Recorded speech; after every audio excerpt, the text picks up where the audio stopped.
Yay!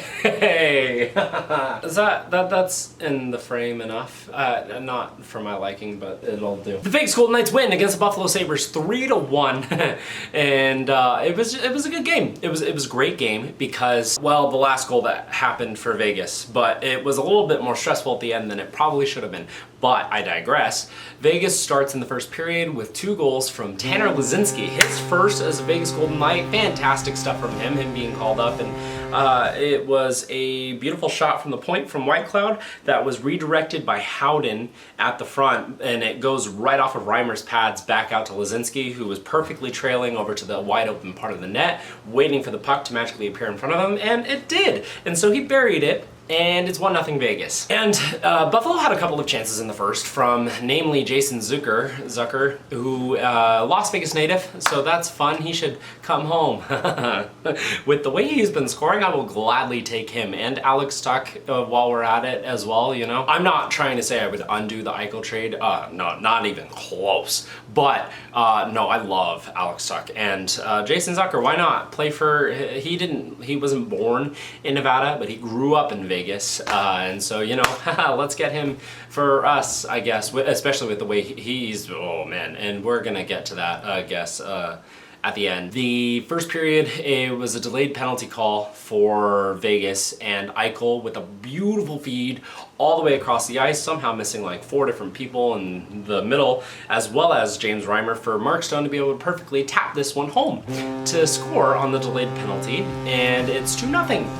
Yay!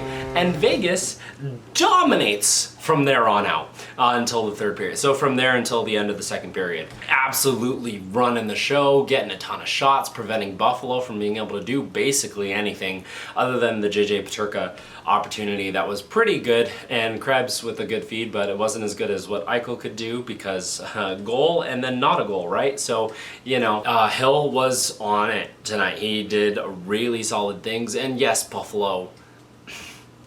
Listen, Buffalo fans, I'm sorry for gloating. I work with 2 of you, and 3 of you. Yeah, 3 of you, huh? The number just keeps growing of people from Buffalo that I work with. But I mean, hey, I feel bad.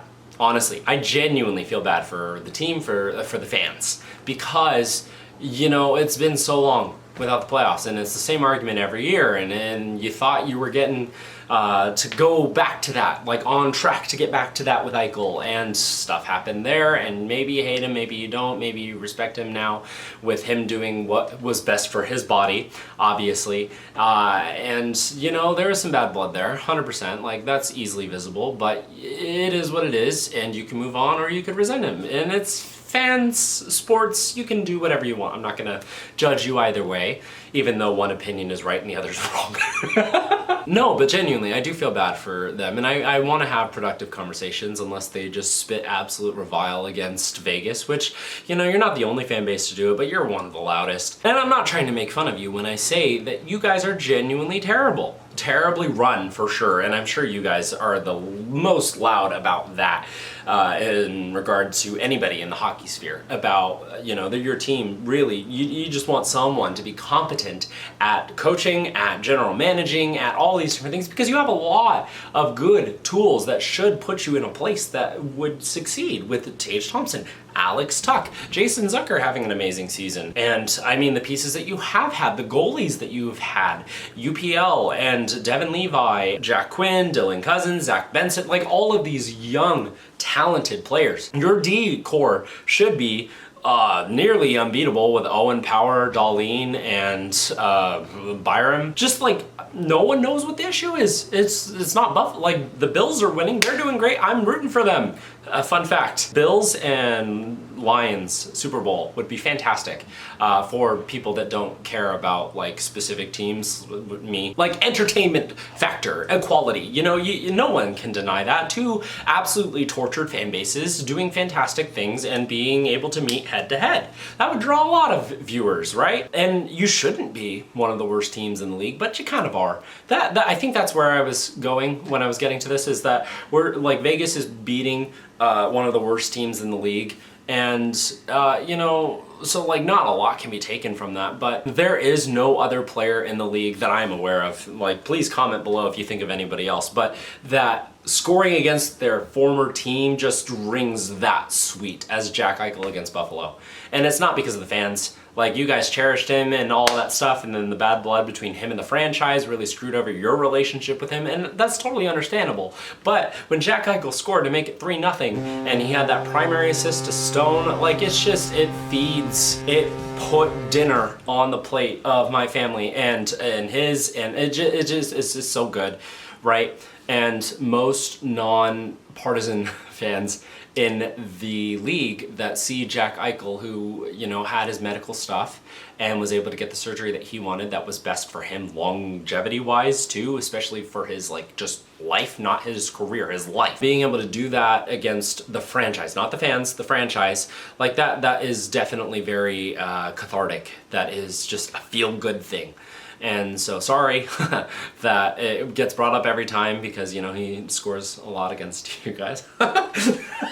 But it is a thing, and it's 3-0 Vegas in the beginning of the third. But like I was saying, alluding to earlier, the Buffalo Sabres start a little bit of a charge in the third, and they're able to get some momentum going, and I kept going back and forth. I was like, hey, no, come on, please get the S word that I'm not gonna say out loud because I'm not gonna jinx it, even though what I say and do has no effect on the game that's being played 3,000 miles away. How far is it to T-Mobile Arena from me? Okay, I may have been exaggerating a little bit. 2,028 miles to T-Mobile Arena from where I live. But yeah, like I'm not a very superstitious person, just a little stitious. Dang it. But unfortunately, fortunately for Sabres fans, I guess, Zucker, Las Vegas native, they keep calling, because he grew up in that area for a bit. He scores to make it 3-1. It ruins the shutout bid, and then y'all had a power play at the end, and the goalie pulled, and Vegas wasn't able to do much during that time, and so, you know, good for you guys. Sustained pressure in the dying minutes of the game, which I guess would have saved you against Colorado, but it didn't save you here because you had to claw your way out of that hole, and it didn't end up working. So Vegas holds on, 3-1 win. They really, they were in control for most of this game, and so it felt good as a Vegas fan. Hiya! There's not really much else I can say about this game. It was good, and I'm sorry that the Sabres jersey I have proudly represents Jack Eichel with the captaincy, and it's hard to ignore that because of the front numbers, which in this jersey in the gray was just like, I'm not a fan of this jersey, but I like it that it's Eichel, and I do want a royal, the royal blue or the buffalo head. Those jerseys are clean. Of Alex Tuck, that would go hard. But that was fun, yeah. Our next game is Tuesday, I believe, against the San Jose Sharks, which they're doing good, so that is a little concerning. And San Jose too, so and it's a later game. Oh boy. But that's gonna be it for game 39's. Like actually this time instead of like last game review. Game 39's nightly review. Thank you so much for watching and have a good night.